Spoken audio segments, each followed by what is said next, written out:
The outer chamber is delicate and soft, portrayed as a treacherous minister. Introduction. Lin Mowan served as the second master of the Shen family for 3 years as an outer chamber. People say that having a beauty that resembles Shen Erye's premature death is her blessing. People also say that Shen Erye is cold, abstinent, and upright. She is delicate and weak, panting 3 times a step, and helpless. Raising her is also considered a good deed. Only Lin Mowan sneered, "There is no cat in this world that doesn't like fish."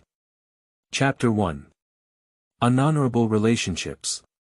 You are listening at novelfull.audio. Ads by Google equals window. Ads by Google.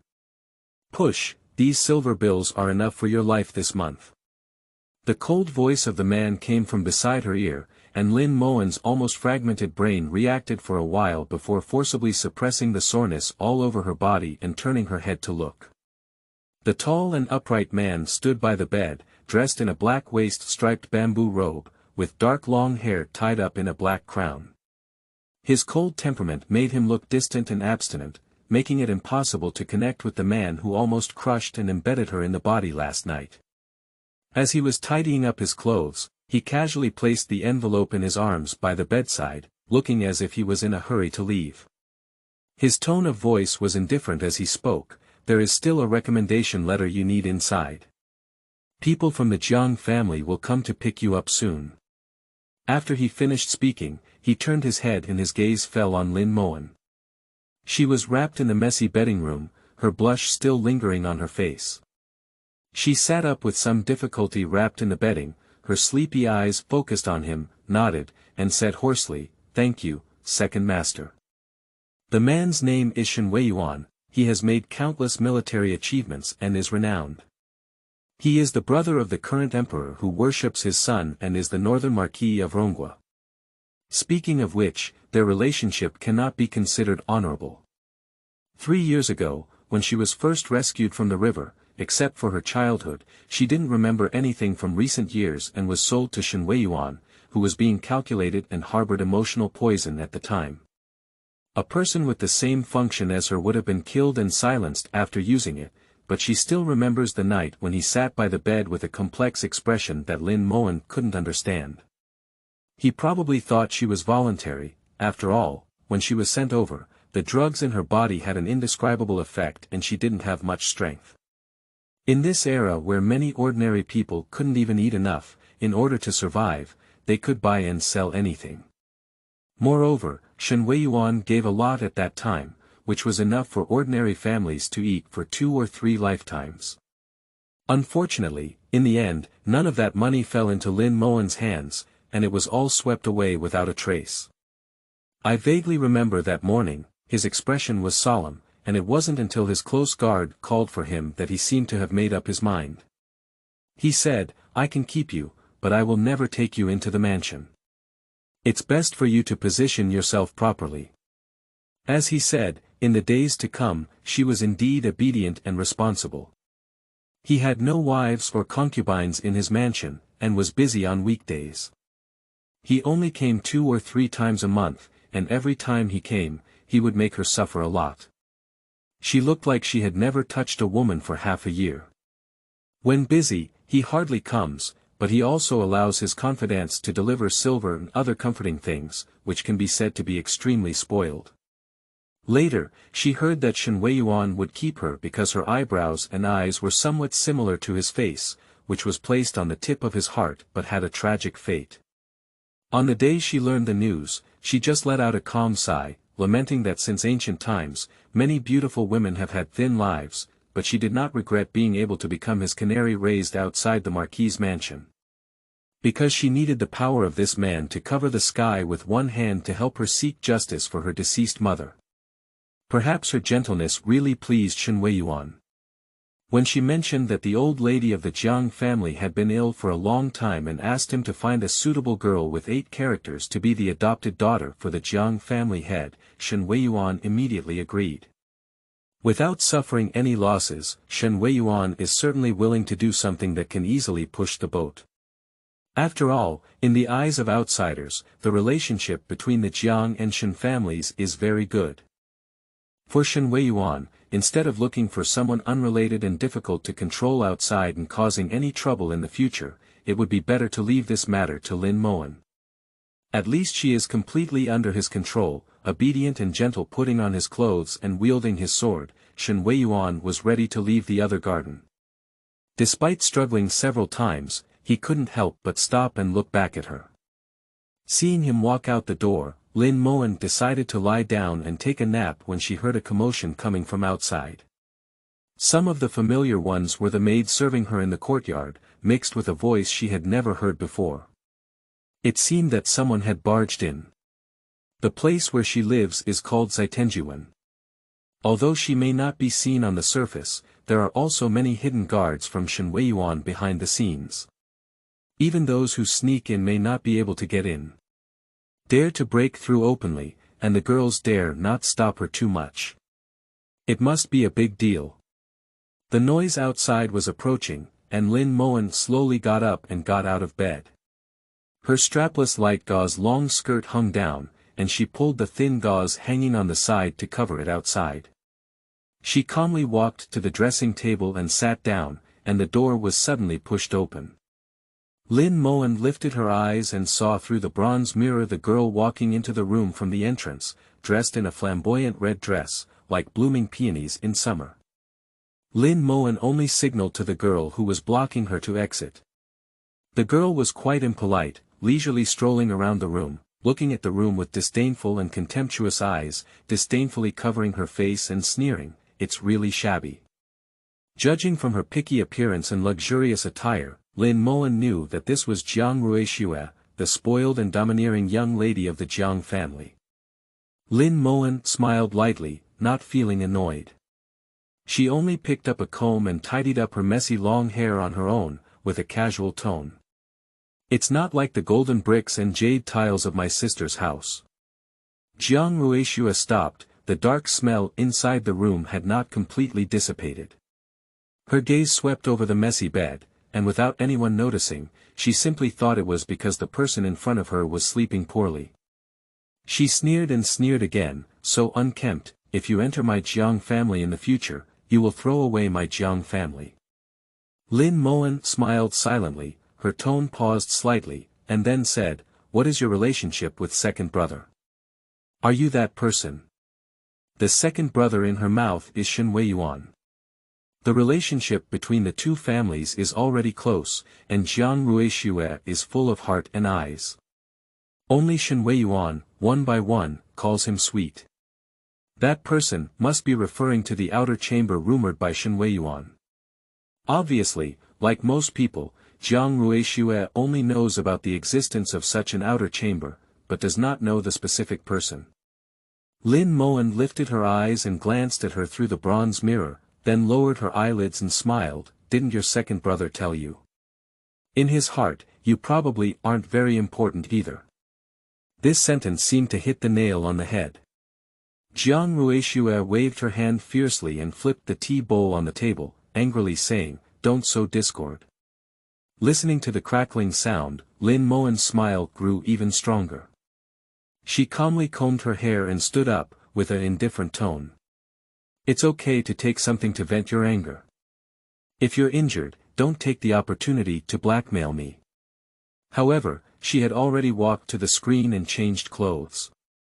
Jiang Ruixue gritted her teeth, feeling quite angry and unable to get into a fit. Looking at the graceful figure reflected on the screen, she mocked and said, "You're really not shy. I'm still here, and you're changing clothes in front of me." During the conversation, Lin Mowan changed her clothes and came out from behind the screen, supporting her hair and temples. She still smiled and didn't show any displeasure, only saying, "It's really strange.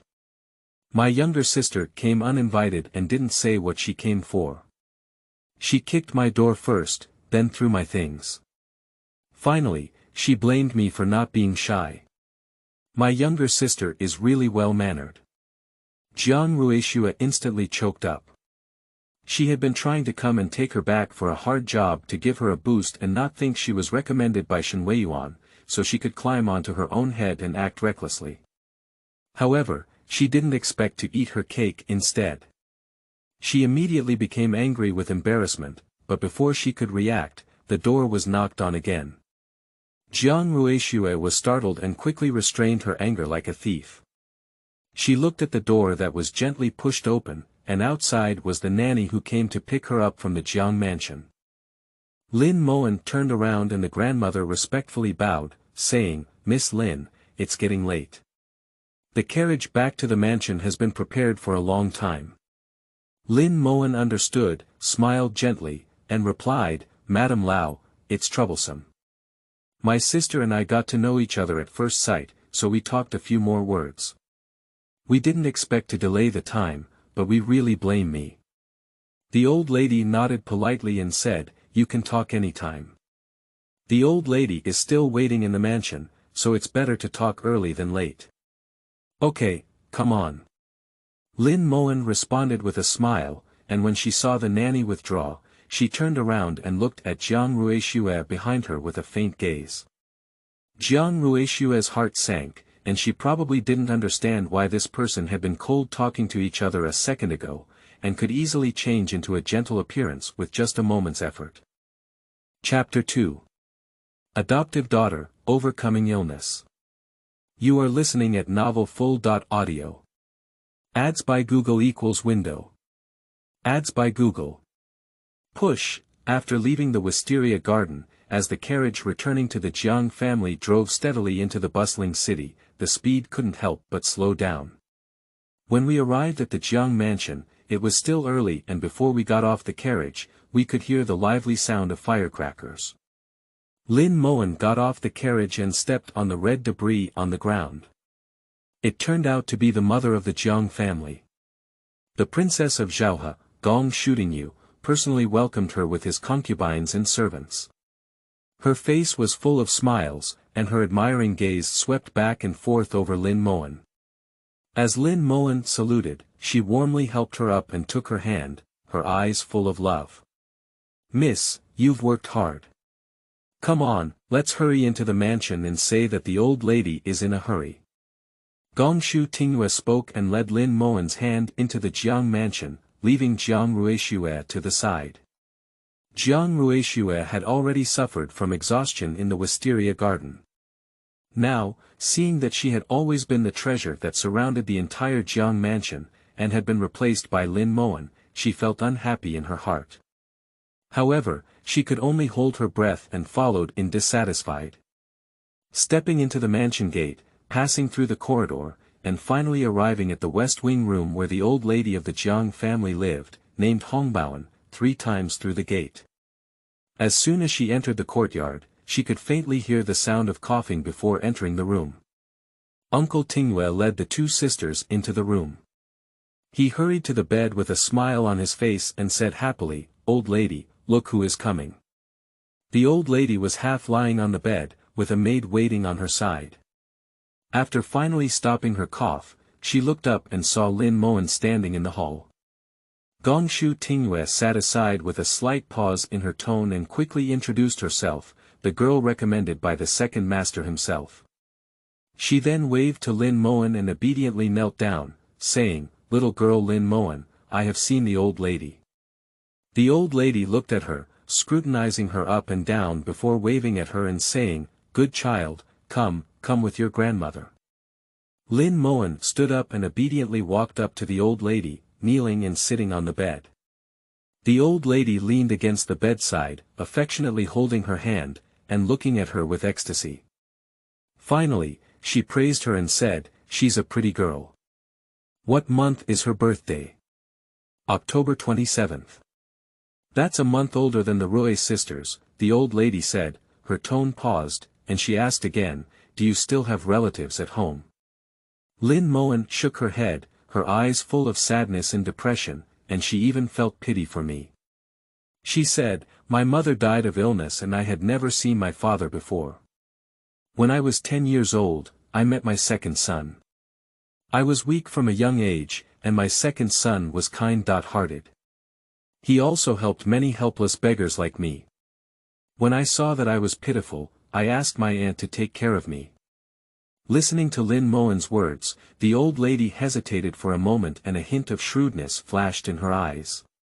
She said, "This child looks a bit weak, but fortunately, he is well taken care of and doesn't seem to have done any heavy work. I believe the second master also takes good care of the girl, so he should often walk with her." As if praising or probing, Lin Mowan shook her head calmly and said, "Second master is busy with his official duties. I have been living with everyone since I was young, and I haven't seen him many times. A few days ago, second master only had his birth date and birth chart. When he saw a suitable chart, he quickly glanced at it and never saw him again."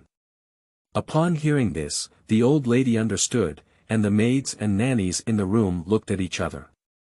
In their eyes, the intimacy and warmth of the past had quickly diminished by half, replaced by contempt and ridicule that had never been seen before. At first, they thought that Lin Mowan and Shen Erye had an extraordinary relationship and wanted to rely on Lin Mowan and the Shen family to have close ties, so they couldn't help but be enthusiastic. However, these people would look down on others and become disdainful on the contrary. Finally, the old lady sighed, seeming somewhat disappointed, but still exclaimed, "It's a child with a difficult fate." After speaking, she turned her head and gestured, and the maid who was waiting on the side handed over an open box. The old lady took out the green and translucent jade bracelet from the box and gently put it on Lin Mowan's hand, saying, "This bracelet is something I wear with me. Today, I will treat it as a gift to meet you." Seeing this, Jiang Ruishue on the side stopped working first. She didn't even have such a good bracelet. Why give it to someone who just entered the mansion? She was about to have a seizure, but was caught by Gong shooting Yuzai knife and could only stand in a distance in a muffled voice, feeling unhappy. Lin Mowan looked at the bracelet handed over and instinctively declined, "It's too valuable, I can't accept it." The old lady, however, refused and forcefully placed the bracelet on Lin Mowan's hand, saying, "You must accept it. If you don't have a decent meeting gift, second master may blame us for treating such a good girl so poorly." At this point, Lin Mowan did not refuse anymore. The old lady was also happy to see this and turned to look at Gong shooting you. "Has the master come back? We should have called the master to come and take a look." Gong Shu Tingyue glanced outside and turned around to answer, "Not yet. The master went into the palace early yesterday morning, but I guess he should also come back now." The old lady nodded and said, "Later, you can take her to see the master and offer her a cup of tea. Even if we accept this child, we must invite the second master to have a drink tonight and thank him for his recommendation." "Okay," Gong Shu Tingyue smiled and agreed, then used an excuse to get up and go out. Before leaving, she also took Jiang Ruishue with her. Lin Mowan watched them go out, and the old lady started coughing again. The maids in the courtyard were busy for a while, and the already small room was suddenly crowded without Lin Mowan's seat. Lin Mowan had to quietly exit the room, looking at the busy atmosphere inside. With a few slight steps, she heard the sound of something falling from the side hall. She tilted her ear slightly and heard Jiang Ruishue's insults. "That's such a good bracelet. I asked her for it several times but she didn't give it to me. The person surnamed Lin gave it as soon as she arrived. Who the hell is kissing her granddaughter? Alright, keep your voice down, are you afraid she won't hear you? So what if I hear it? This is the Jiang family. Can she still turn around? Isn't she so proud just because she was recommended by her second brother? Alright. Let's complain. Why do you think the old lady gave her that bracelet? Do you really like her? That's to pass on her illness." After Gong Shu Tingyue finished speaking, Jiang Ruishue immediately stopped searching for the Shuyuan www.zhaoshuyuan.com. Lin Mowan stood on the corridor with a calm expression, lightly caressing the jade bracelet on her wrist as if nothing had happened. Her entire body was green, and she looked at her colorless skin with a sickly fair complexion. As the two lowered their voices to talk, only whispers came from the side room, and she couldn't hear anything useful anymore. Until the maid came out of the room, she said, "I have seen Miss Lin in Chilha." The old lady said, "Let me take you to take a look at the yard first. Later, when the master comes back, I will go and serve tea." The sound that could be lowered inside the house suddenly came to an end this time, as if realizing that someone had been listening to the corner of the wall. Inside, it was particularly quiet, and through the windows and walls, Lin Mowan sincerely felt embarrassed for them. Finally, Lin Mowan glanced at the tightly closed door of the side room, her lips curved lightly, and she turned back calmly, saying, "Okay, thank you, sister." "Miss, you're welcome." Lin Mowan's yard is located next to the Hongbao courtyard in the Feiqing Pavilion. The name is not bad, but the place is not very convenient. Walking into the courtyard door, she can take a hasty glance and see the entire small courtyard. The maid and servant gradually moved Lin Mowan's belongings into the yard, where a newly transported and planted weeping silk crabapple was planted, much taller than a person. Lin Mowan remembered that this was the one Shen Erye took her to see not long ago. But Kikiyu explained, it was the master who said that the yard was really empty, so he asked someone to buy this crabapple for planting. This season is a good time to bloom. Lin Mowan looked at the crabapple flowers and smiled silently. Suddenly, a bamboo ball flew in from outside the courtyard wall, hitting Lin Mowan's back and rolling onto the ground. Lin Mowan turned around and saw a little boy, about 8 or 9 years old, walking in from the door. He stared at Lin Mowan for a long time and said, "Little prostitute." Chapter 3. Stay away from me. You are listening at novelfull.audio. Ads by Google equals window. Ads by Google. Push. Lin Mowan's eyes were slightly darkened, and a hint of coolness flashed in her eyes, but it didn't happen. Instead, He beside her was shocked and lost his color. She quickly blocked the child and whispered, "Young master, don't talk nonsense." She gave a warning in her eyes and turned to look at Lin Mowan, quickly apologizing and saying, "Children are not sensible. Miss Lin, please don't take it to heart. This is our second young master." After speaking, she greeted Jiang Yuan beside her and said, "Second young master, this is Miss Lin. She will be your elder sister in the future. Don't talk nonsense anymore. If the old lady finds out, she will be unhappy." Jiang Yuan didn't take it seriously. He glanced coldly at Chioha and then tilted his gaze towards Lin Mowan, arrogantly saying, "She's not my elder sister, she's just a little prostitute. My elder sister said, she's the one who seduced Shen Erye, otherwise she wouldn't be able to enter our Jiang family." This really seems like something Shen Erye can say. As soon as he said this, Chilha was shocked again. His face was extremely ugly, and there was a hint of fear visible to the naked eye. However, Lin Mowan only smiled slightly, hiding the cold light in her eyes, saying, "It's okay, there's no taboo in childlike language." Seeing that Lin Mowan seemed like a soft persimmon, Chilha immediately breathed a sigh of relief and fell silent. The maids and servants who were delivering things in the courtyard all left one by one. Lin Mowan said again, "By the way, there is a paper kite in my room that I specially prepared to give to second young master as a gift. Could you please help me find it?" "Okay, girl, wait a moment." Chilha took the order and turned to enter the room. For a moment, only Lin Mowan and Jiang Yuan were left in the yard. Seeing this, Jiang Yuan snorted lightly and was about to come forward to pick up the bamboo ball that had fallen from the ground, but Lin Mowan bent down first to pick it up. "My young master orders you to return it to me." He raised his chin and reached out to say, "Otherwise, when daddy comes back, I'll have someone magnify the black dog and bite you to death." Lin Mowan didn't take it seriously and slowly squatted down. Seeing this, he pretended to rush forward to grab it, but was grabbed by Lin Mowan's face, his tiger mouth pressed against his chin, and his hands exerted force. He squinted in pain and was about to cry, weakly gripping Lin Mowan's wrist, feeling somewhat incredulous in his eyes.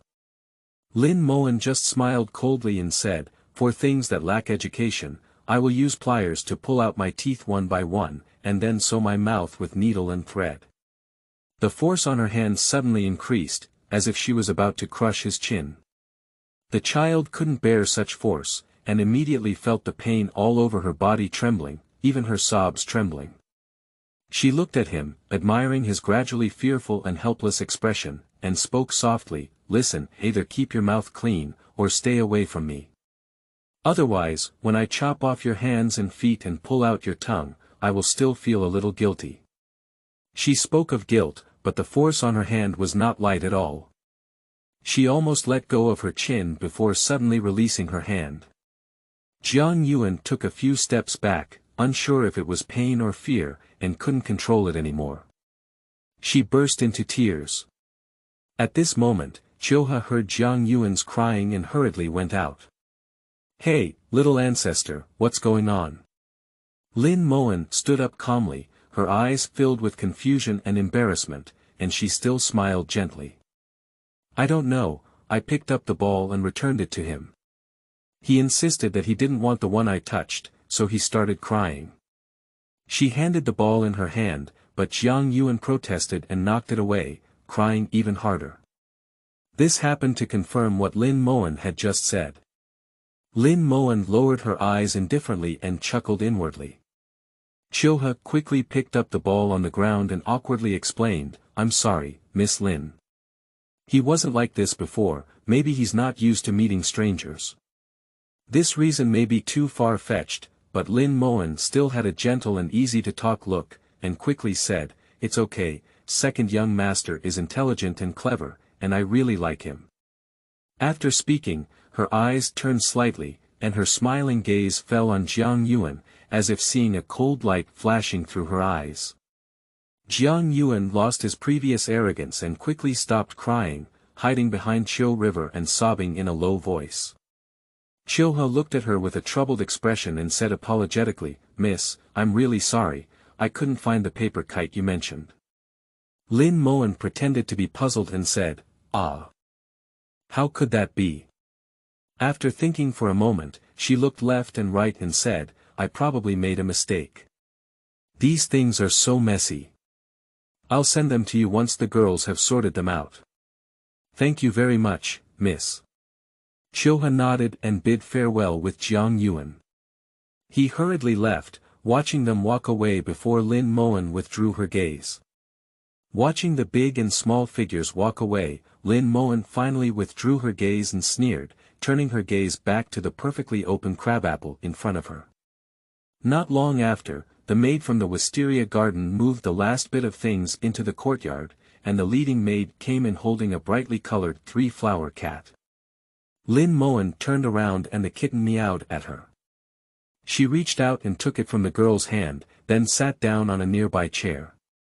The kitten lazily yawned and purred on her lap, closing its eyes. She gently stroked its back, and the petals of crabapple drifted down in the wind, leisurely and comfortable. The girl next to her approached and whispered, "Miss, I said I'm coming over to the Jiang family for dinner tonight. Do you think you want to change into a new outfit?" Her name is Yuji, and she was sent by Shen Erye 3 years ago to take care of her personally. She is meticulous and shrewd, but she is quite handy. Listening to her reminder, Lin Mowan paused slightly in her hand movements, pondered for a moment, and said in a light tone, "It's not the first time I've seen you. You don't need to be too grand, just switch to a simpler outfit.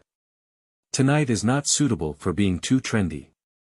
Some people may take the initiative to become the center of attention. After all, young girls in their prime always want to leave more profound impressions on their loved ones." Just thinking about it, Lin Mowan hooked her lips with great interest, and Yuji didn't ask much. She replied and turned to prepare. It was not until evening that news of the return of Jiang Wenqing, the head of the Jiang family, came from the front yard. It was said that Shen Wei had been invited far away from the mansion to have a drink and asked to go to the front hall to have dinner together. When Lin Mowan arrived at the front hall, no one had come yet. Only busy maids and servants came in and out, looking for the Shuyuan website www.zhaoshuyuan.com, and Mama took her to the side to rest for a while. Unexpectedly, as soon as she sat down, a bold and familiar voice came from outside the door. "What kind of thing is she? Dare to compete with me? Do you have the courage?" Lin Mowan looked up and saw that Jiang Ruishue had already entered the door. Sure enough, as Lin Mowan had imagined, she was still dressed in red, with gorgeous peony embroidery on her cuffs and belt, and light makeup. She was playful and somewhat girlish. She glanced contemptuously at Lin Mowan's direction, snorted disdainfully, and the girl who was serving Weinhua beside her entered the hall and sat down. She took out her small mirror and happily tidied up her makeup. Following closely behind came another girl. Unlike Jiang Ruishue's arrogance, she just lowered her eyes and sat down in a corner, waiting quietly. Lin Mowan remembers her. She was in the old lady's bedroom during the day, and she was also there, but she didn't say a word. It was said that she was the second young lady from the Jiang family, and she was called Yanran. As the Jiang family gradually arrived, even the old lady, who had been bedridden for a long time, got out of bed to tidy up and was carried into the hall. At a glance, the young couple of the Jiang family almost arrived, except for Jiang Wenqing who had not yet arrived home and Shen Weiyuan who had not yet attended the banquet. However, the old lady's gaze stopped at another vacant seat that should not have been available. That is the position of Jiang Yoshi, the young master of the Jiang family. The old lady frowned and said, "Where is brother Shi? Where has brother Shi gone again? He's not at home all day, and even on weekdays, no one knows about this important day today." Everyone looked at each other, and no one dared to speak. Autumn River, standing beside him, hurriedly said, "I understand. The young master said he will come back soon." As he was speaking, the servant who was passing the message outside hurriedly ran into the door and said, I'm back. Both the master and Shen Erye have arrived." Chapter 4. Family Banquet. You are listening at novelfull.audio. Ads by Google equals window. Ads by Google. Push, the hall suddenly became noisy, especially Jiang Ruishue. She quickly tidied up her clothes and put away her small mirror, expressing her joy beyond words. Without time to get angry, the old lady had no choice but to call out to the nearby servant to search for someone, and then asked Chioha to assist her and lead the family out to greet her. Lin Mowan was led by the old lady and followed in the crowd. As soon as she stepped out of the hall door, she saw Jiang Wenqing nodding slightly and walking in with Shen Weiyuan. Jiang Wenqing smiled all the way, with a cheerful expression, talking about some things he had or didn't, but Shen Weiyuan seemed to always have that indifferent expression. Until the old lady brought her family to pay their respects, out of basic respect for the elders, Shen Weiyuan still raised his hand and gave the old lady a soft hand, but his tone remained cold. The old lady doesn't need to be polite. The old lady leaned on her cane and couldn't close her mouth with a smile. She quickly said, "Second master, please come to my Jiang family. My old lady has also been exposed today." As she spoke, her tone paused slightly, as if she had just realized something. She quickly pulled Lin Mowan beside her and said, "This is Miss Lin, do you remember second master?" Lin Mowan bowed and said, "Second master." Shen Weiyuan raised his eyes and hastily glanced at her. He nodded, but was not enthusiastic. He replied lightly, The old lady's smile froze for a moment, and as she thought about what Lin Mowan had said in the room before, she became even more convinced that Lin Mowan and Shen Weiyuan were not familiar, and couldn't help but feel disappointed. At this moment, taking advantage of the gap in the old lady's conversation with Shen Weiyuan, Lin Mowan raised her eyes and calmly looked at Jiang Wenqing beside her. In the blink of an eye, Jiang Wenqing was momentarily stunned, seeming somewhat incredulous. Then, her face turned pale at a speed visible to the naked eye.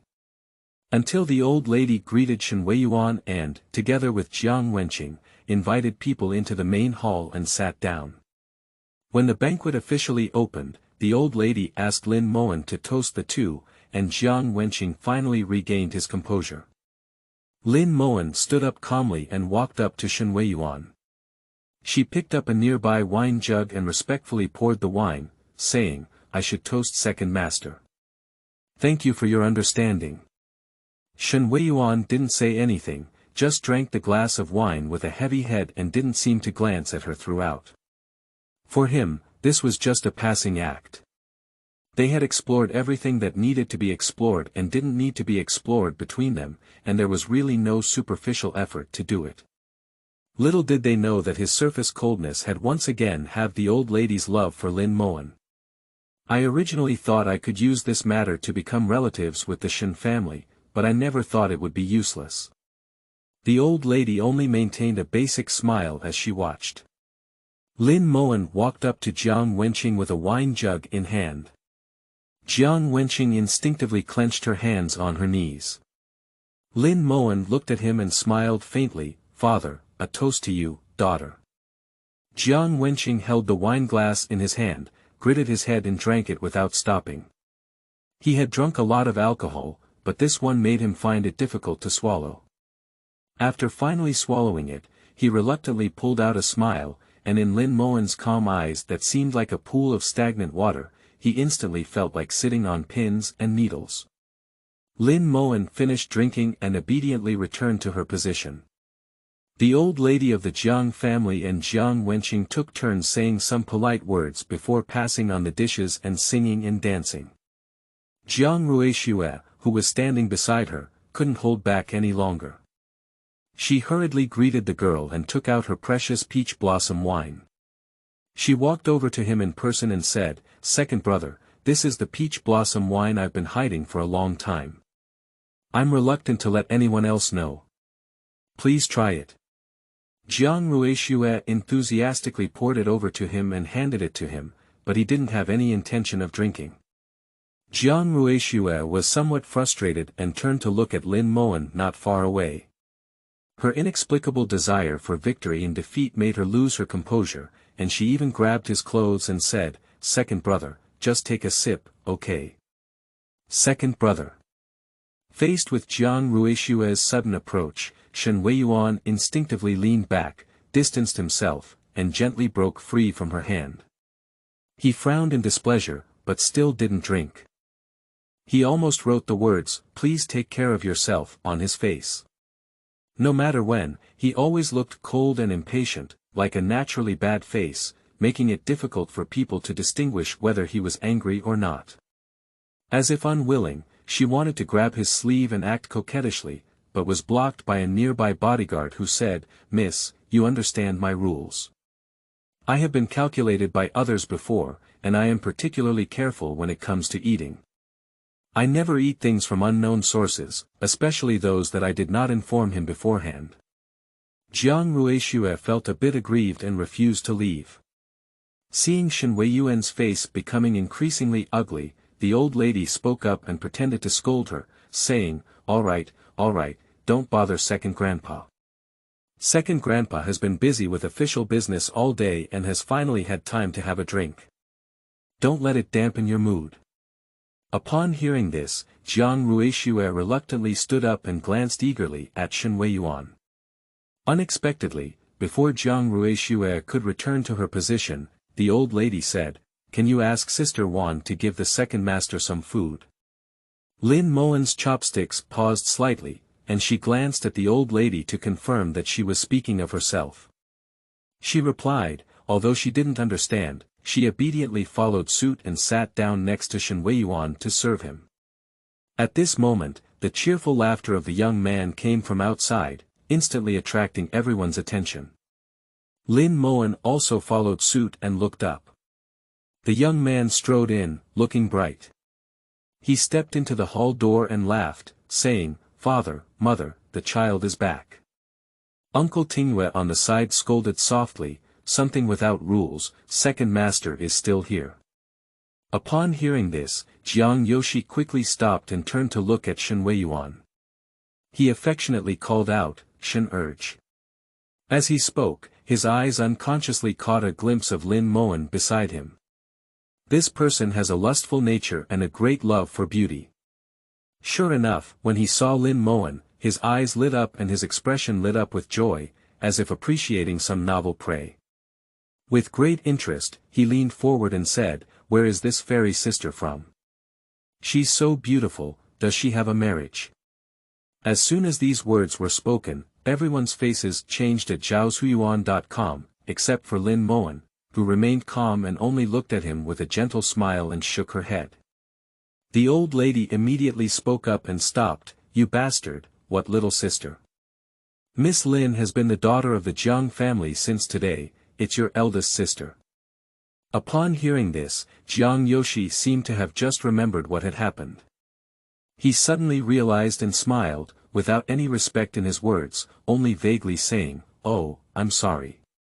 Immediately, he turned his head and saluted Shen Weiyuan before walking towards his position. However, his eyes did not shift an inch away from Lin Mowan's body, as if he was looking at a lamb that was being slaughtered. For a moment, no one in the Jiang family stopped observing Shen Weiyuan's face, not even daring to breathe. After all, it was the person recommended by Shen Weiyuan, and whether they were close or not was one thing. If they were to flirt in public, it would be a rebuke to the Shen family's face. Shen Weiyuan was clearly a bit unhappy, but he didn't act on the spot.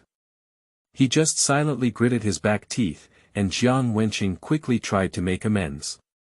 "This kid, I don't know how much he drank outside before coming back. He's full of alcohol," and started talking nonsense.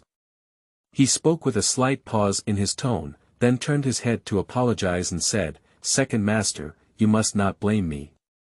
You have become accustomed to being naughty and have no sense of propriety. I will teach you a lesson later." Shen Weiyuan remained silent for a moment, picked up his chopsticks and continued to eat. Lin Mowan continued to help him prepare the dishes, and everyone breathed a sigh of relief. However, they all ate carefully and respectfully, hardly using their chopsticks. Finally, they managed to endure until the end of the banquet, and the whole family solemnly sent Shen Weiyuan away. When Lin Mowan returned to the small courtyard, it was already very late, and Yuji followed on both sides, carefully holding the lamp for illumination. Entering the yard and pushing open the door, Lin Mowan lifted her eyes and saw Shen Weiyuan, who should have already left. Chapter 5. Don't want people to know our relationship. You are listening at novelfull.audio. Ads by Google equals window. Ads by Google. Push. He was sitting at the table at this moment, holding her book in his hand, seemingly lost in thought. Lin Mowan instinctively paused and stood at the entrance, neither entering nor not entering, silently guessing his intentions from the bottom of her heart. Although their relationship lasted for 3 years, to be honest, in Lin Mowan's eyes, they were not particularly familiar. He always came at dusk and left at dawn, never staying much. She had long been accustomed to this, and her impression of him was limited to words such as, being quiet, not getting close to strangers, and, being noble and mysterious. There had never been a situation like this that suddenly appeared today. But today, he looks like he's angry. Lin Mowan thought carefully about her actions over the past few days. Yuji had already wisely retreated and kindly closed the door. Lin Mowan turned around and saw that the room was so quiet that she could only hear his occasional flipping of pages. Finally, knowing she couldn't escape, she hesitated for a moment and leaned forward slightly, saying, "Second master." Shen Weiyuan didn't even lift his eyelids when he heard the sound, so he casually threw the book in his hand on the table and only uttered 2 words. "Change the book." Lin Mowan stood in front of him, although it was only a short 2 words, he could clearly sense his displeasure between the lines. She didn't dare to disobey, let alone ask for the reason. She obediently picked up the books on the table and turned her head to the bookshelf. The books on the bookshelf were just moved from the wisteria garden during the day, and she picked them according to Shen Weiyuan's preferences. Just found it, before taking down the book, Shen Weiyuan, who was originally sitting at the table, had already stood up and walked behind her at some point. The huge shadow silently enveloped her completely. She stiffened as she held the book, feeling a chill in her back. She gritted her scalp and forcefully pulled the book out of the bookshelf, pretending to be calm. Just as she was about to turn around, her two big hands slowly twisted around her slender waist from behind. He lowered his head, and a warm breath fell on her ear. She trembled all over, and a hint of unease mixed with a burning heat spread throughout her body, making her feel weak in all four limbs. She involuntarily crumpled the book in her hand. In the past 3 years, she had never rebelled against him. Although he often had a cold face, he never got angry with her. She turned around and said in a puzzled tone, "Second master." Shen Erye looked at her with a cold gaze like a stagnant pool, devoid of any desire, but the hand twisted around Lin Mowan's waist did not loosen at all. He climbed up with his thin cocooned hand and pressed his back against his broad chest. Lin Mowan held her breath until his big hand pinched her cheek and his tiger mouth pressed against her chin. Then he whispered, "What's wrong? Last night, I didn't give you enough, so you still have the leisure to flirt with other men today." The force in his hand suddenly increased, and Lin Mowan was forced to lift her head. In pain, she instinctively grasped his wrist, but dared not push it. She only suppressed the fear in her heart. After a moment of contemplation, she instantly understood that he was angry because of Jiang Yoshi's situation. But he would get angry about this kind of thing, which Lin Mowan never expected. At that time, she simply didn't want to talk to Jiang Yoshi. Besides, in that situation, she couldn't say she was married, could she? Otherwise, what would she say? This man is indeed a bit unreasonable. She forced herself to stabilize her mind and explained, "No, no. Didn't Second Lord say that he couldn't let anyone know about his relationship with me, so?" "He did indeed say that. Is that right?" But Shen Erye just replied casually, not knowing if he was listening or if he was listening. His mind was filled with the way Jiang Yoshi asked her if she was married just now, and she smiled and shook her head. As both men, Shen Erye understood very well what Jiang Yoshi was thinking at the time. As soon as he thought of her being remembered by the men around her just as she appeared, an inexplicable anger surged in his heart. Previously, when she mentioned the adoption of a daughter by the Jiang family, he also roughly understood her idea and was willing to follow her, but he did not think about why she wanted to come. She should be alone, without her brothers and sisters. It was really lonely. But now it seems that he has reasons to suspect that she wants to come to the Jiang family purely to get rid of him, as he thinks he works together. In thought, he clenched his back teeth and his face gradually became fierce, but slowly let go of the hand that twisted her waist and pinched her cheek. Unknowingly, Lin Mowan breathed a sigh of relief, but he lifted her up and suddenly lifted her feet off the ground. Lin Mowan almost screamed out in shock, and before she could recover, she felt dizzy and thrown into bed. The fear in her heart made her instinctively want to run, but she was grabbed by the person behind her ankle and suddenly pushed back. Under the huge shadow, she was trapped in the inch under him. She instinctively raised her hand to press against his sturdy chest, feeling both helpless and scared. She shook her head desperately and said, "No, it won't be heard." Before she finished speaking, her hot thin lips covered her, and she was taken aback.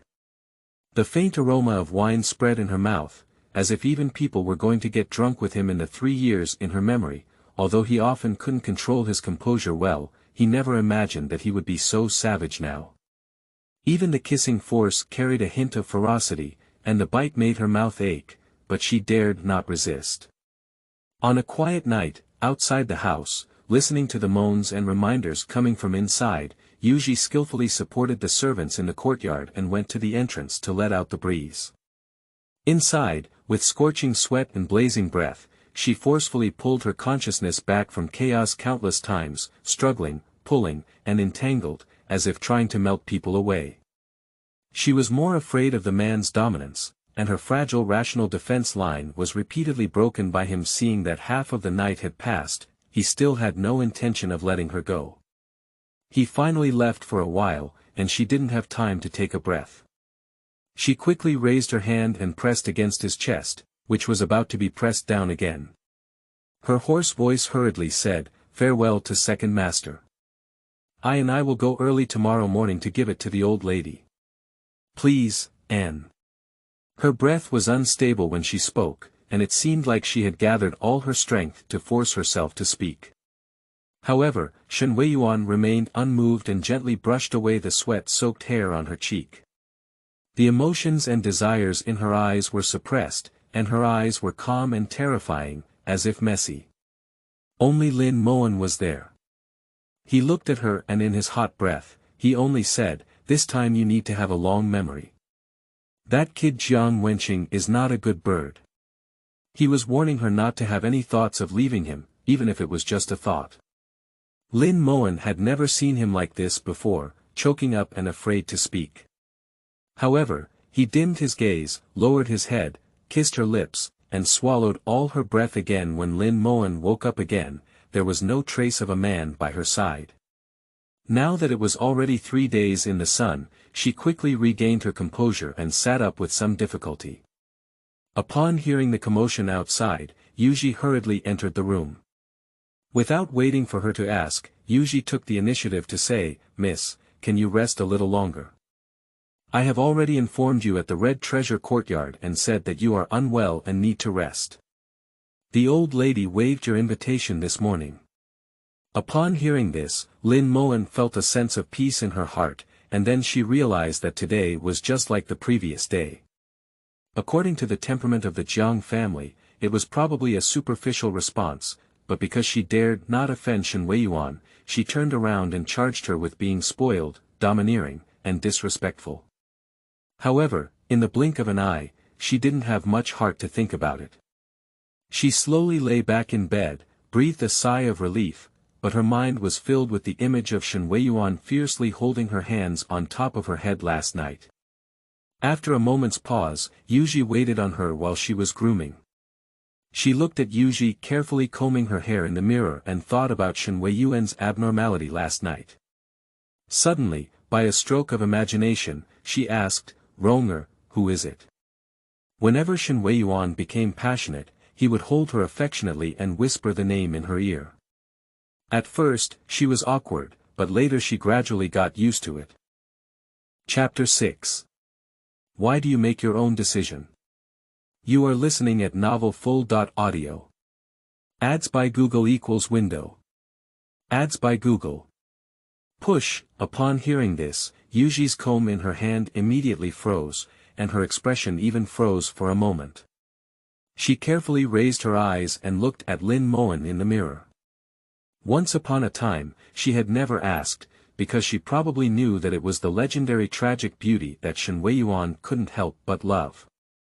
But just last night, despite being so angry and punishing her, he still called out, "Ronger," and said, "Ronger, please be good." At that moment, she had the illusion for the first time that she was Ronger, which was quite absurd. She thought she had no feelings for Shen Erye, and when she had such thoughts, even she felt ridiculous. Faced with Lin Mowan's question, Yuji suddenly felt a bit at a loss. She tried to speak a few times, but seemed unsure of what to say. Seeing her difficulties, Lin Mowan didn't continue to ask. She just lowered her eyes indifferently and said, "It's okay, I just casually asked. You don't have to take it to heart." Yuji looked at her with a hint of heartache in her eyes, and finally said, "I haven't seen her either, but I've heard from an old man in the mansion that it was picked up by the second master when he was young, and it seems to be called Huarong. Later, for some unknown reason, she disappeared, but more people say she fell ill and died." "I see, no wonder Shen Erye can't forget her so much." Lin Mowan understood, but remained silent. Yuji's tone paused slightly and she comforted, "However, there's no need to worry about the girl. From my perspective, I guess she's already gone, so it's not a big deal for us." Lin Mowan lowered her eyes but still remained silent. She knew very well that people are often like this, and those who live in their hearts always carry more weight than those who live in front of them. As the master and servant were speaking, there was another knock on the door from outside. Lin Mowan was puzzled as it was almost noon. How could anyone still come? She turned around and gestured for Yuji to open the door. Yuji turned her head and walked out. When she came in again, Lin Mowan had already tidied up. She slightly bowed and said, "Miss, it's Mr. Jiang." At the same time, baiting Marquis' mansion. When Shen Erye arrived at the Marquis' mansion from afar, the sky had already fully opened. He dismounted from his horse, threw the reins in his hand to the steward on the side, and quickly walked into the door. Arriving at the study, before approaching, he saw the door open. It was obvious that someone had entered. His footsteps paused slightly, and he unconsciously furrowed his brow, but did not linger much. After a moment of contemplation, he stepped into the room. The man inside the room was sitting in a wheelchair, with his back to the door. He only turned around when he heard the commotion and looked at Shen Erye, who had just entered the door. "Big brother," Shen Erye nodded lightly. Unlike Shen Erye, who exudes a fierce aura of not getting close to others, the man is dressed in white, with a jade crown and hair tied. His delicate features resemble Shen Erye's, but his eyebrows exude a gentle spring breeze. Although his legs are disabled, it does not affect his ethereal demeanor. He is the son of Shen Jie, Shen Junqi. Although he was not from the same mother as Shen Erye, the two brothers have always had a good relationship and can be said to have supported each other until now. He casually closed the book in his hand and placed it on the nearby desk, as if relieved, saying, "Didn't you go to the Jiang family for dinner? Why did you come back so late? I thought you had encountered something." Shen Erye lowered his eyelids, concealing his nervousness in his eyes. He didn't immediately respond, but slowly walked to the nearby table and sat down. After taking a long breath, he said, I also took care of something else, so I was a bit late." He didn't say exactly what was going on, and Shen Junqi didn't ask, but he understood in his heart that since Shen Erye became disabled in both legs and his father passed away, the Shen family has almost relied solely on Shen Erye to support themselves. At that time, because the two brothers were still young, many people hoped for their early death, and there were many people who wanted to live out of their families, especially those royal and noble families who would not let go of any wealth, let alone a once prosperous family like the Shen family. If it weren't for Shen Erye's tireless efforts to consolidate the position of the Shen family day and night, relying on thunderous tactics and wandering among various powers, the Shen family would probably have been completely devoured. Therefore, no matter what Shen Erye does, as long as it does not endanger the glory of the Shen family, Shen Junqi never asks and has always been in charge of Shen Junqi's affairs, while Shen Erye is in charge of his affairs. After hesitating for a while, Shen Junqi felt like a clear mirror in his heart. Shen Wei's late return must be related to Lin Mowan's extramarital affair. After a few hesitations, he said, "If you really like her, bring her back." The cup in his hand paused slightly, and he also understood who he meant by she. Shen Junqi had never seen Lin Mowan, but he had heard of it to some extent. Shen Erye knew that Shen Junqi did not like his addiction to beauty. Since he had Lin Mowan outside, he never went into detail about anything about Lin Mowan. With his eyes wandering, he could hear the probing tone in Shen Junqi's tone, but he still pretended to be calm and drank the tea in his hand before pretending not to care and saying, "It's just an outer room that can't be on the table. Just keep her outside. What do you want to bring her back for?" His tone was so light and indifferent, as if Lin Mowan was just an optional item for him. Shen Junqi didn't say anything more, but his gaze was slightly complicated. He understood that Shen Erye had not yet married or taken a concubine, all because he was holding a grudge against the girl named Huarong. After finally having a slightly desired girl, he still didn't want to bring her back. Thinking about it, Shen Junqi felt a hint of guilt. Ultimately, it was because he strongly opposed their relationship that they were now separated by yin and yang. There was no other reason. The Shen family emphasized the importance of matching families, and Huarong's background was not good enough to match Shen Erye. After he sent the person away, Shen Erye came to argue with him, but in the end, he returned in vain. Although he didn't say it verbally, he still felt some blame in his heart.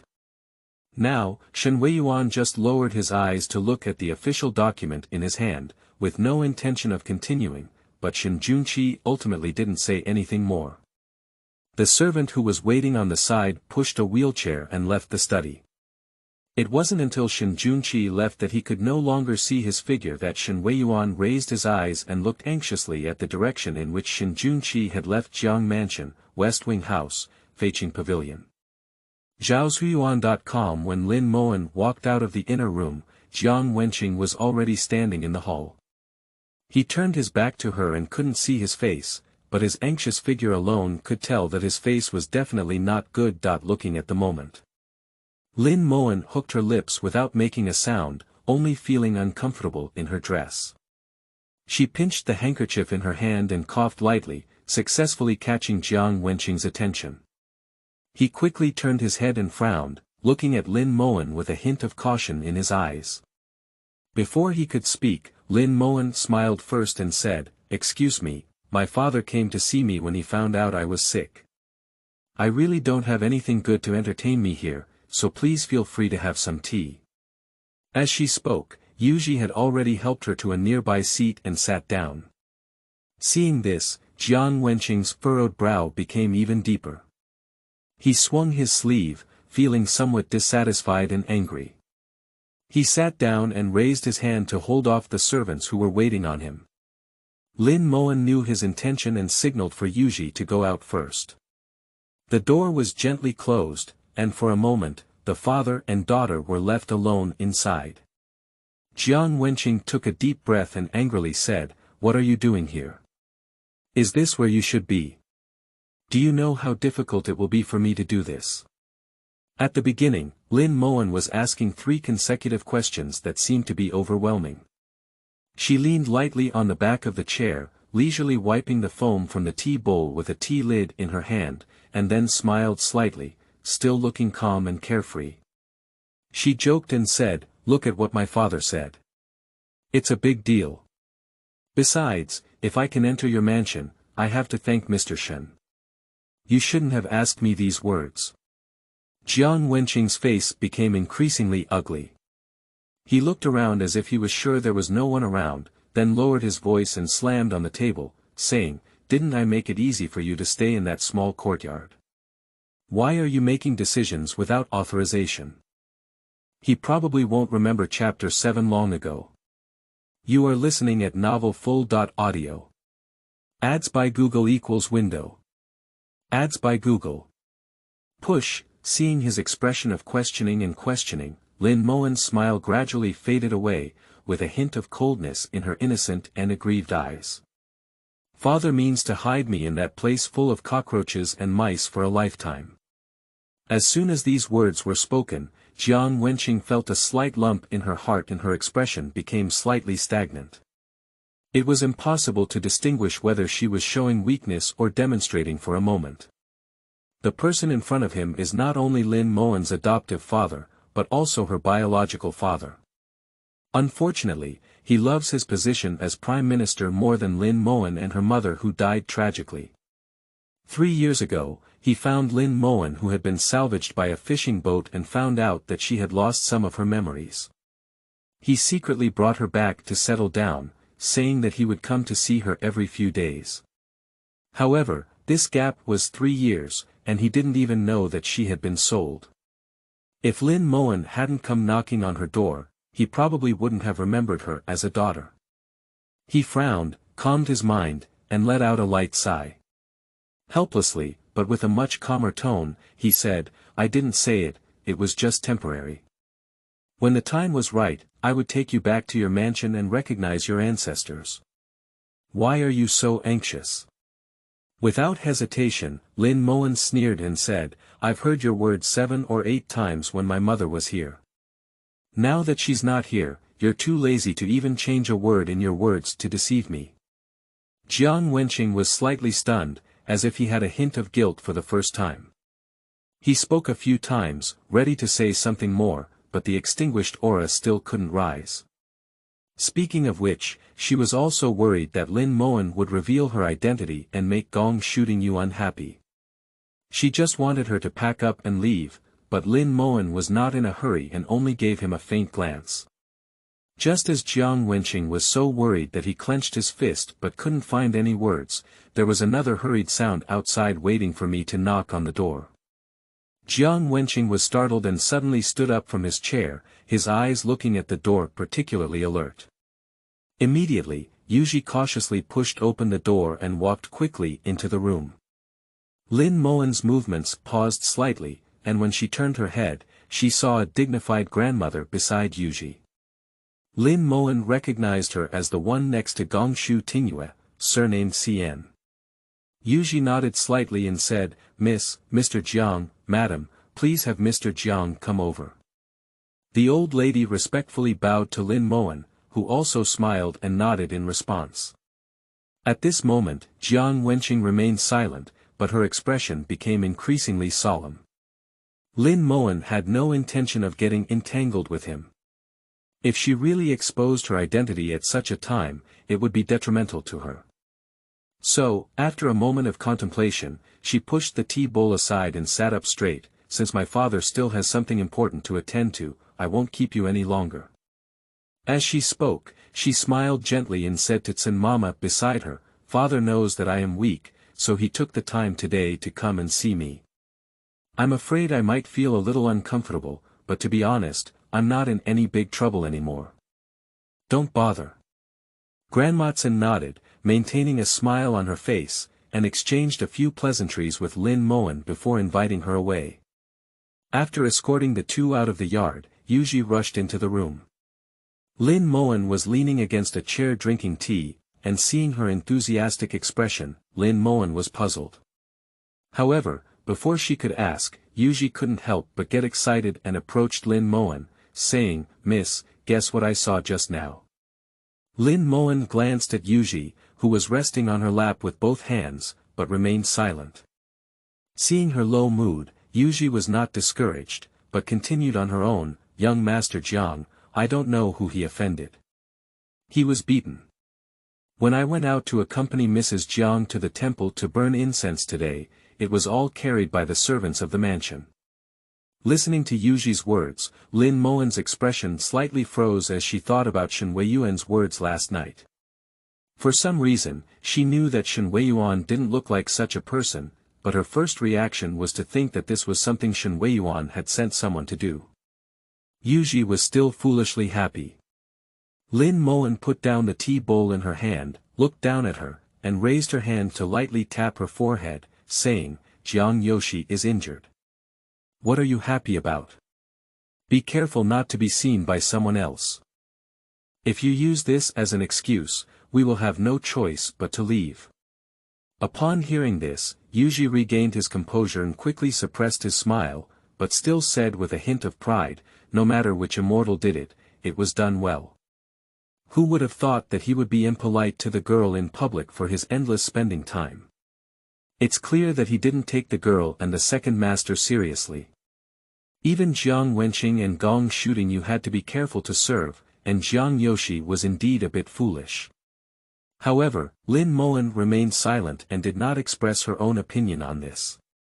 Jiang Wenqing's foolishness is more advantageous than harmful to her, after all, who would want someone who is hostile to her to be too smart? After a long silence, Lin Mowan stood up and walked to the nearby bronze mirror to tidy up her hair. Yuji leaned forward in confusion and said, Miss, are you going out? Lin Mowan sat in front of the mirror and brushed her brows with the snail in her hand. Since everyone says she's cured, of course we still need to go and give the old lady a good night's greetings, she said. Speaking of which, it's true that Shen Wei sent someone to talk about his physical discomfort earlier, and the old lady didn't care about it. However, if she still doesn't go despite claiming it's okay now, it would be difficult to justify being investigated by the Jiang family. Furthermore, regarding Jiang Yoshi's matter, she did need to go to the old lady's place to inquire first, preferably to know who had taken the lead in her actions. Lin Mowan has always been cautious in her work. Yuji has been with her for 3 years and understands this.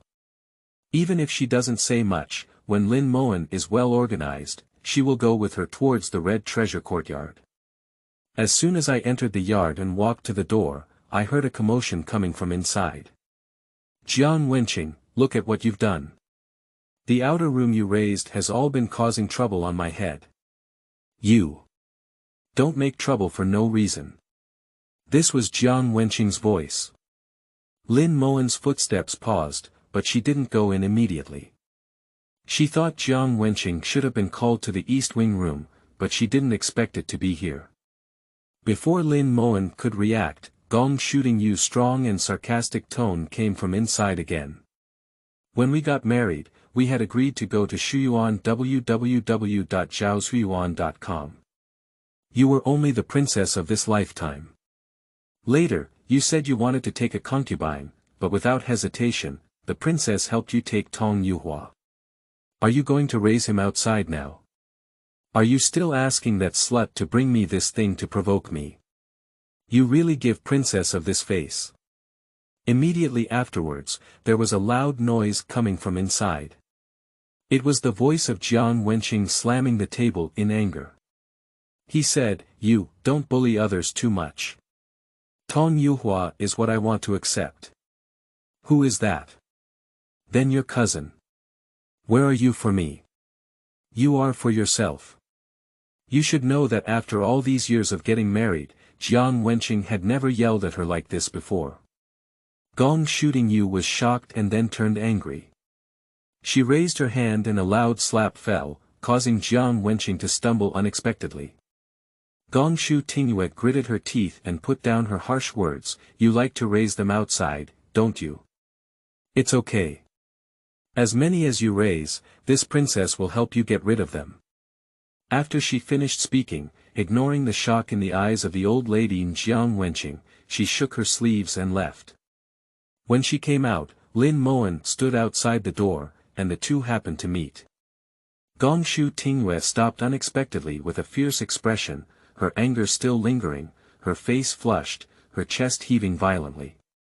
However, her gaze wandered around Lin Mowan, as if she was about to strangle someone, as if she wanted to make an incision on her. Finally, Grandmatson on the side spoke out to remind, "Madam, the girl who took care of the young master just now came to deliver a message saying that the young master refused to take medicine, and the wound started to hurt again." After she finished speaking, Gong Shooting Yu's gaze swept away, and her anger continued. "One by one, useless. What are you eating? You can't even take care of yourself." After she finished speaking, Tsin Mama dared not answer, and Gong Shooting Yu only turned around and gouged out Lin Mowan, angrily leaving quickly. Chapter 8. That boy likes you. You are listening at novelfull.audio. Ads by Google equals window. Ads by Google. Push. Lin Mowan stood still, her eyes lowered, and she remained silent until Gong Shooting Yu left. With a calm and interested gaze, she scanned the direction of Gong Shooting Yu's departure before stepping into the hall. At this moment, the atmosphere in the hall was not much better than before.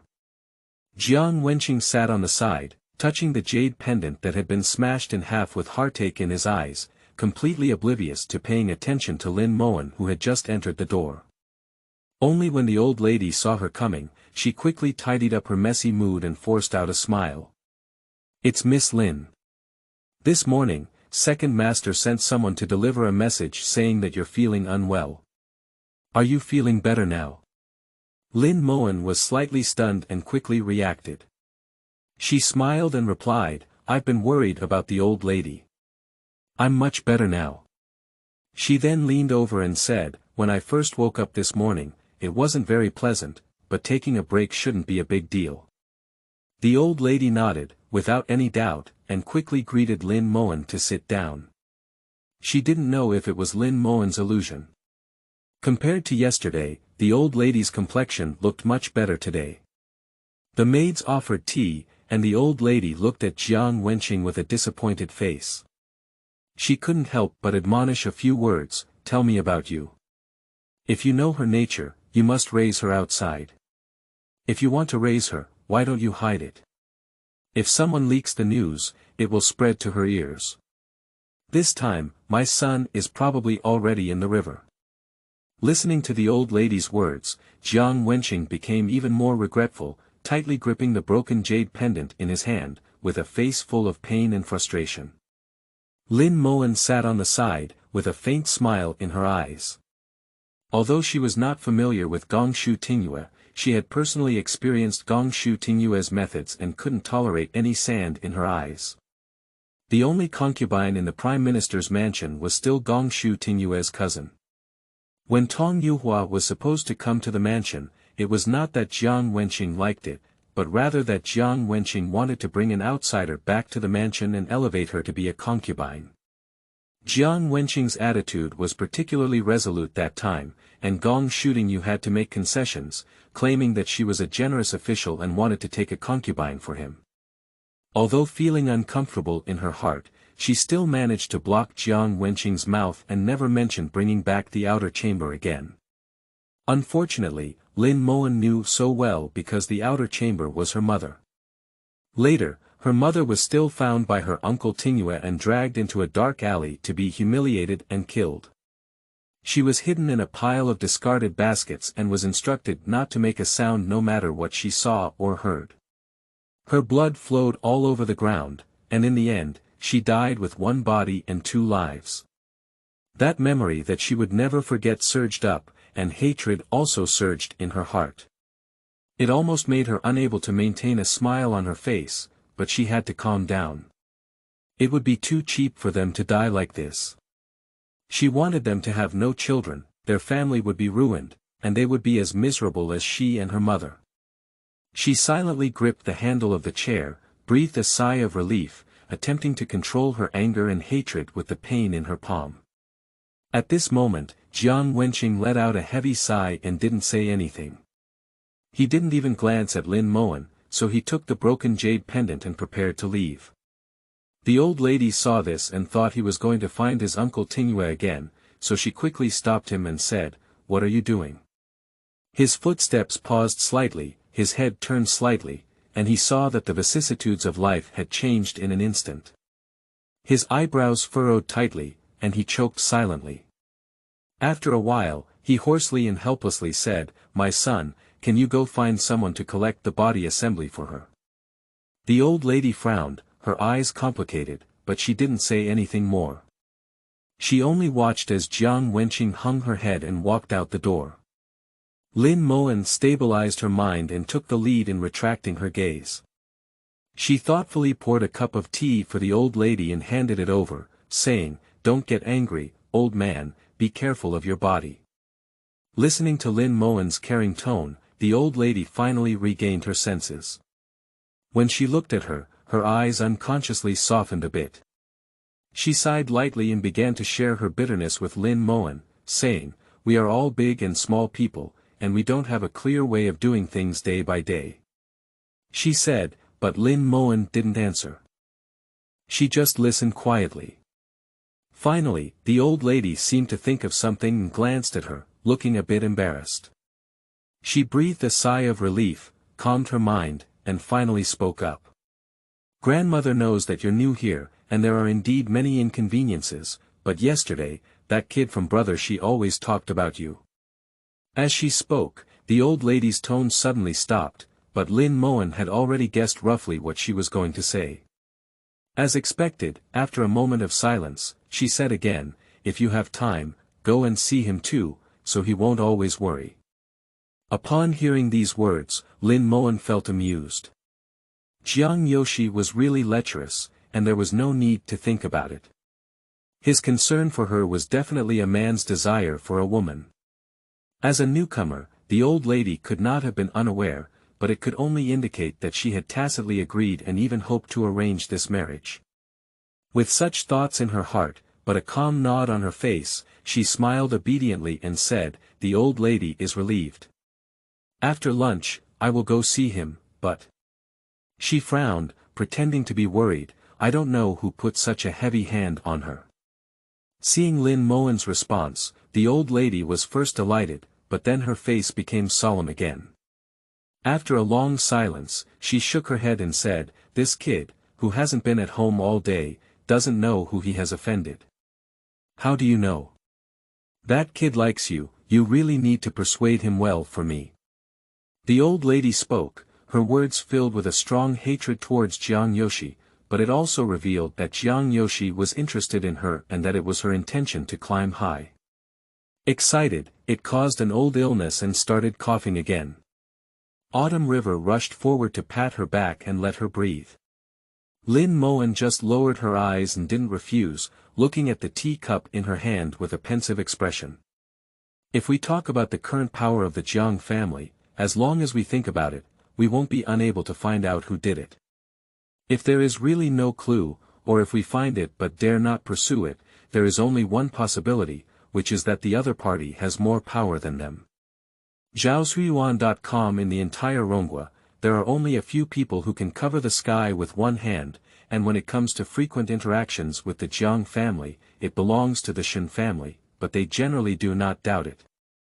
After greeting, Lin Mowan didn't stay much and casually found an excuse to leave. Chilha escorted the person out of the yard before turning back. The old lady had a worried expression on her face, and both the young and old members of the Jiang family were in trouble, so she naturally had a lot of trouble in her heart. Chilha stepped forward to pinch the old lady's legs and glanced at the direction in which Lin Mowan was leaving, puzzled, and said, "Old lady, in my opinion, Miss Lin may not have a deep connection with Shen Erye. Why bother matching her with the young master? But if a humble adopted daughter really has some inappropriate thoughts, how can she do it?" Listening to Chilha's words, the old lady's face softened slightly. She sighed lightly and said, "You're still too young. In my opinion, Shen Erye may not really have no impression of her. At yesterday's dinner, I asked her to go and cook for second grandpa, but second grandpa didn't refuse either. Moreover, judging from her technique, she understood second grandpa's preferences and didn't seem like a novice." Listening to the old lady's words, Chilha suddenly realized, "What do you mean is that second lord and Miss Lin are actually good friends?" The old lady nodded and said, "With the means of the second master, how could we possibly send someone unrelated? I believe she must also be the distant sister of the Shen family, with some background." Chilha nodded clearly. Luckily he didn't have the impulse to embarrass the other party for a moment. At this moment, Lin Mowan came out of the Red Treasure courtyard and walked towards the direction of the yard with Yuji. After thinking for a moment, she said, "You go prepare some supplements and go see Jiang Yoshi this afternoon." Although she didn't understand why Lin Mowan suddenly wanted to visit him, Yuji didn't ask much. After seeing Li, she went to prepare. Chapter 9. Exploration of Diseases. You are listening at novelfull.audio. Ads by Google equals window. Ads by Google. Push. Lin Mowan was about to enter the room when she heard a strange noise coming from behind. She stopped and turned to look at the door. The girl with a slightly awkward expression stood at the door, nervously squeezing the basket in her hand, her wandering eyes full of nervousness and helplessness. The newcomer is Miss Jiang Yanran from the Jiang family. Seeing Lin Mowan turn her head, she forced out a smile and then remembered to salute, so she hurriedly blessed herself and said, "Hello, Sister Wan." Lin Mowan's gaze wandered around her, pondering for a moment before calmly retracting the foot buried in the threshold and maintaining a gentle smile as usual. "What's up, sister?" She has a gentle and kind smile, but her tone and expression still evoke a hint of indifference and estrangement. Jiang Yanran felt a bit dazed, but quickly calmed down. She held the basket in her hand and said, "Sister Wan, my second mother asked me to bring you some persimmon cakes to taste. They were made by my second mother herself, they are so delicious." Lin Mowan glanced at the basket in her hand and didn't refuse. She just smiled and said, "I'm sorry about that. Could you please ask my sister to come and take a seat in person?" Jiang Yanran was obviously a bit reserved and quickly shook her head, saying, I won't sit anymore. Nyang asked me to come and take a look. Sister Wan is new here, so if you feel any discomfort, just let us know. We can definitely help." She carefully handed the basket to Yuji. Yuji turned her head and glanced at Lin Mowan. When Lin Mowan nodded and agreed, she stepped forward and took the basket from her hand. She didn't want to come in, and Lin Mowan didn't force it either. Originally, she was just polite and said, "Thank you very much, sister. Also, thank my second mother for me." Jiang Yanran smiled shyly, nodded, and then turned to leave. As she watched the other person's back gradually fade away, the smile on Lin Mowan's face gradually faded away, staring thoughtfully at the direction she was leaving. Not long after, Yuji came from the side looking at the persimmon cakes in the basket, then looked up at Lin Mowan in embarrassment and asked, "Miss, what should I do with these things? Why don't I secretly throw them away?" Lin Mowan remained silent. She knew Yuji's concern was nothing more than fearing that the people of the Jiang family would be detrimental to her and would interfere with her. After hesitating for a moment, Lin Mowan turned her head and entered the room. Yuji thought she had agreed and prepared to take the basket away. However, she heard Lin Mowan say, "Put it away and have someone verify it privately." Although she knows that the Jiang family is not a good person, if we really talk about it in detail, Jiang Yanran and her are not considered to have any conflicts. If she just threw things away like this, it would be easy to say what she really found when she turned around, but if not, it would be chilling. She has never been willing to do such a thing. After lunch, Lin Mowan was not in a hurry to explore the Wangjiang area. Instead, she sent someone to take a look and confirm that Gongshu Tingyue was not around before leaving. Now, she has no plans to have a showdown with Gong shooting you. She can't get any benefits by tearing her face apart. Before entering the yard, I saw the maids hurriedly carrying various things in and out of the yard. Lin Mowan stood outside the yard, and could still vaguely hear the mournful cries coming from inside. She didn't hesitate and walked directly into the yard. As the room near Jiang Yoshi got closer, the somewhat tumultuous wailing became louder and louder. The busy maids noticed her and hurriedly entered the door to report, and the sound suddenly came to an end. The maids led Lin Mowan into the room, where the decorations were slightly messy. The overturned shelves, broken vases, and porcelain were almost impossible to get anyone to step on. Lin Mowan carefully picked out a few places where he could step in, and saw Jiang Yoshi lying on the bed, with a pale face and a swollen face. It was said that he not only had his leg broken, but also had several ribs broken by being kicked, almost rendering him useless.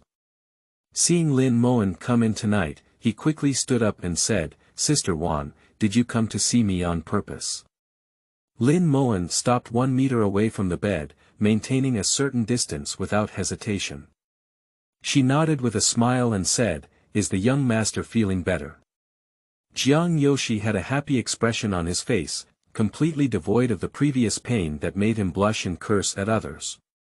He was also full of grievances and joy. He nodded, as if thinking of something else, then shook his head and reached out to her with an uncomfortable expression. "Sister Wan, come over here, I need to hold your hand to avoid pain." Lin Mowan lowered her eyes, her disgust fleeting. She walked to the bed with a smile, but before she could sit down, Jiang Yoshi grabbed her hand, as if afraid that Lin Mowan would turn back. Lin Mowan didn't move, but let him smile and tug at her hand, suppressing her disgust. The girl beside her quickly presented the medicine and said, "Young master, you should drink the medicine to recover faster." Upon hearing this, he was about to have a seizure, but he also felt Lin Mowan's gaze, which extinguished his anger. The foul language in his mouth instantly turned into, "Take it away, I won't drink it. Is this thing for people to drink?" The girl looked puzzled and hesitated several times before finally turning her gaze towards Lin Mowan for help. Lin Mowan immediately understood and took the opportunity to take out his hand. She took the medicine bowl from the girl's hand and whispered, as the saying goes, "Good medicine is bitter and beneficial to the disease. Young master, let's drink some." She spoke, affectionately scooping it up with a spoon and delivering it to his mouth. He didn't open his eyes with some displeasure, but couldn't resist Lin Mowan's direct and seductive gaze, gently coaxing with a hint of delicate pleading. In the end, after struggling several times, he obediently drank it and saw that half of the bowl of medicine had been poured down. The girl who was waiting on the side was extremely happy. After he finished drinking the medicine, Lin Mowan wanted to make an excuse to leave. Unexpectedly, Jiang Yoshi held onto him and didn't let go. She sneered in her heart. Sure enough, Shen Weiyuan's actions were light, but his face remained calm. He only let go after promising to return the child tomorrow in a coaxing tone. Stepping out of the distance, Yuji couldn't help but smile on her face. She turned around and glared inside, murmuring, "You're really mesmerizing." Lin Mowan remained silent, but as soon as she walked away, she withdrew her gentle smile from her face, with a hint of indifference in her eyes. She wiped her hands with a handkerchief and took out a letter from her sleeve to hand to Yuji, saying, "Take it to Yuxiang Tower for me, be sure to hand it over to Aunt Hong in person." After receiving the letter, Yuji didn't ask much, only responded and went to do it. Hongyi is the madam of Yuxianglu, and Lin Mowan's mother was the top performer of Yuxianglu before Jiang Wenqing. Perhaps it was the affection for her mother, and Aunt Hong also showed great care for Lin Mowan. Since she found out 3 years ago that she had been found back, she would occasionally ask someone to secretly send some food, clothing, and silver, fearing that she would be hungry and cold. So, they had secret correspondence. Not only Yuji, but also Shen Weiyuan knew about this matter, but perhaps he felt there was no threat, and Shen Weiyuan never asked her about these things. Speaking of her mother, she was also confused. During a spring outing later on, she met Jiang Wenqing, who was still a grassroots scholar reading in the peach blossom forest. Her mother's name is Lin Yiru, who was also the daughter of a high-ranking official. She was once the most talented woman in a prestigious family, and in terms of appearance and knowledge, she was definitely one of the top in the entire Shingen city. Unfortunately, her family declined and she became the daughter of a criminal minister, who was sold to the Jade Fragrance Tower. Lin Mowan also asked her why she liked Jiang Wenqing. At that time, she only held the young Lin Mowan in her arms, saying that she was impressed by Jiang Wenqing's talent. After meeting Jiang Wenqing, she spared no effort in using all her savings to support him in his studies. If she didn't have enough, she would even sell herself and continue to earn money, give heart, and give people. She finally managed to make it to Jiang Wenqing's fame and success, but to her surprise, she was taken in by Prince Tingyue, the princess of Showa, who was waiting for her at the time. The late emperor had no princess under his command, and Gong Shooting-yu was the only daughter of the younger brother of the late emperor, the king of Wei. It is said that when she was born, she was blessed with good luck and auspiciousness due to the long drought in Shingen. It can be said that she was greatly honored and favored. Chapter 10. She comes from escape. You are listening at novelfull.audio. Ads by Google equals window. Ads by Google. Push. It is unknown how Jiang Wenqing thought about the marriage offer from the late emperor at that time. In short, it has been said that he did not refuse. Even when the late emperor asked him if he had a crush, he shook his head firmly and never mentioned Lin Yiru. He directly agreed to the late emperor's order and married his uncle Tingyue. But for Lin Yiru, he did not cut off contact with her, but continued to coax and deceive her. Even most of the ransom money was paid by Lin Yiru herself.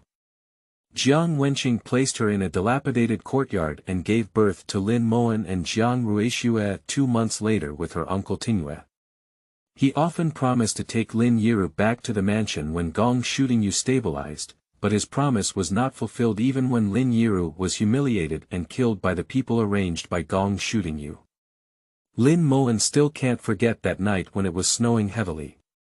At the age of only 10, she crawled out of the pile of old baskets, took off her small coat, and covered her mother's body. The blood under her mother's body dyed the ground white. My mother still had a breath, and she tightly wrapped her mother in her little coat, crying until she trembled all over. However, she tried to suppress her voice, afraid that those people would turn back. Lin Yiru just looked at her. Her body, which had long been tormented to the point of unconsciousness, could not respond to Lin Mowan's helpless crying. She couldn't even raise her hand to wipe her tears and comfort her with a voice. Her eyes were filled with heartache and regret. Perhaps at that moment, she also thought that if she had been more ruthless, more sober, and listened well to Aunt Hong, without listening to Jiang Wenqing's sweet words, and taken Lin Mowan far away, wouldn't she have had what she is today? Unfortunately, there is no such thing as later. A thick layer of snow covered the ground, but Lin Mowan didn't dare to stay for a moment.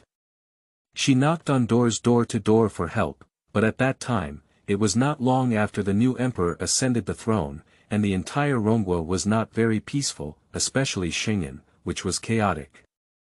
At night, no one dared to come out to help. She kowtowed door to door, her head was broken, her voice was hoarse, her hands were red, swollen and numb with cold, and she could not ask anyone to help her. Only the kind-hearted people saw that she was really pathetic and gave her some mantu. But at that time, Lin Yiru couldn't even drink water and couldn't eat anything. Lin Mowan could only leave and return time and time again. She had tried to carry her mother on her own. But it's not possible. She's too thin, not to mention her back. Even if it's dragging, she can't move a little. She was cold and scared until she saw an imposing carriage passing by. She chased after her and shouted, constantly running, falling, scratching her palms and knees, and falling all over her body, standing up, running and falling repeatedly. Just as she was about to run out of strength and unable to catch up, the carriage stopped in front of the solemn and imposing gate not far away. The people who got out of the carriage, dressed in warm raccoon dogs, holding a little girl about her age in their arms, and a gorgeous woman, got out of the carriage one after another. The servant respectfully and cautiously held an umbrella on his side, afraid that snowflakes would fall on the shoulders of the masters. Lin Mowan recognized at a glance that the man holding the little girl was her father, who only visited them once in several months. At that time, she didn't know what it meant. She only knew that her father was very busy and only came once for a long time, and every time he came, he was in a hurry and had to leave soon. She also asked her mother if her father didn't like them, so she didn't stay for a while before leaving. At that time, her mother just hugged her and gently comforted her with a faint sadness in her eyes, saying, "That's not it. Dad likes 1-1 the most, he's just too busy." But at this moment, she vaguely sensed that perhaps her father was not just her, but in order to save her mother, the young Lin Mowan hesitated for a second before rushing forward regardless of everything. Her hoarse voice repeatedly shouted, "Daddy, save Auntie, Auntie is almost dead. But she will never forget it." When Jiang Wenqing heard the commotion and turned his head to look at her, he was only slightly shocked and quickly regained his normal gaze, as if he was looking at a stranger. It was so cold and terrifying that even Lin Mowan suspected that he had really mistaken the person. When his uncle Tingyue looked at Jiang Wenqing suspiciously and asked about the situation, he only said lightly, I don't know where the wild child came from. It's been snowing heavily recently, so I guess he was hit by a disaster and fled. Just give him some silver to pass the time." After he finished speaking, without looking back, he hugged Jiang Ruixue in one hand and teased her with a windmill in the other. He walked all the way into the mansion, while Lin Mowan, who was already thin and small, was annoyed by the endless crying, and even the servants who grabbed her, picked her up and threw her to the ground. She was very sad because he went to see them in the yard yesterday. When she left, she took his coat and asked him for a string of tomatoes on sticks. All the girls in the next aunt's house had them. She used them to show off that her father bought them for her, and she also wanted him to buy them for her. But he angrily shook off her hand and left angrily.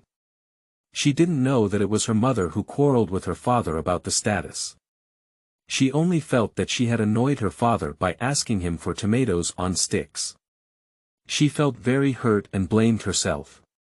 She felt that she had hurt her mother. If she hadn't asked him for tomatoes on sticks, he would have gone to see her. She thought she was going to die, but fortunately, she fell on the snow and had some cushioning to save her life. The two of them kicked her hard again, making sure she couldn't get up in the short term and wouldn't entangle anymore. They threw the broken silver in her face like a reward to a beggar before turning their heads and entering the mansion. Looking at the tightly closed mansion door, she slowed down for a while before trembling and getting up from the ground. The warm liquid ran down her head and covered her face, even her gaze was covered in a layer of blood mist. She still took the money from the ground, thinking that with the money, she could go to see a doctor to treat her mother's injuries. She knocked on the door one by one, indicating that she was a little girl with a broken head and blood flow. It seemed that she realized that the other party was seeking revenge. In this year of personal danger, she waved her hand and said she wouldn't go to the clinic at night, so she could go during the day. When Lin Mowan stumbled back to the alley, feeling dazed again, she found that her mother's body had already been covered with a thin layer of falling snow. She trembled and carefully swept away the snow from her mother's body. Every time she swept it, the snow turned a little red, and she couldn't distinguish whether it was her own blood or her mother's blood. Even after she finished sweeping the snow, her mother's body was still very cold, even colder than snowflakes. She stared, her pupils dilated, and she was already stiff. She lay on her mother's cold body, trembling and crying, and said in a low voice again and again, "My mother, 1-1 doesn't want tomatoes on sticks anymore. As long as my mother and my brother, 1-1 knows that they are wrong, 1-1 is so painful and afraid." But there was no temperature, no response that night. Her mother was gone, and her long-awaited brother was also gone. What surprised her even more was that those people turned back. She was grabbed by her arm, picked up from the ground, and in a daze, she heard someone say, "I just said there's a small one." Silent late night. The huge and so real fear startled Lin Mowan from her bed in the Emerald Garden. She tightly gripped her hands, sweating profusely, breathing fiercely, and looking around in terror, making it difficult for her to distinguish whether she was in a dream or in reality. Until she gasped for breath and heard a gentle and familiar call in her ear. "Girl, girl." Lin Mowan slowly regained consciousness. She hesitated and turned her head, her pale face frightening Yuji beside her, who couldn't help but choke. She held Lin Mowan's hand with concern. Her hand had already turned white from being pinched by Lin Mowan, but there was no intention of pulling it out. Her eyes were filled with heartache and she said, "Miss, you have a nightmare again." Lin Mowan was gasping for breath, as if she had not yet recovered from the shock. She struggled to support herself, and Yuji quickly placed a soft pillow behind her. She felt as if her body was being pressed under a huge rock, feeling very weak.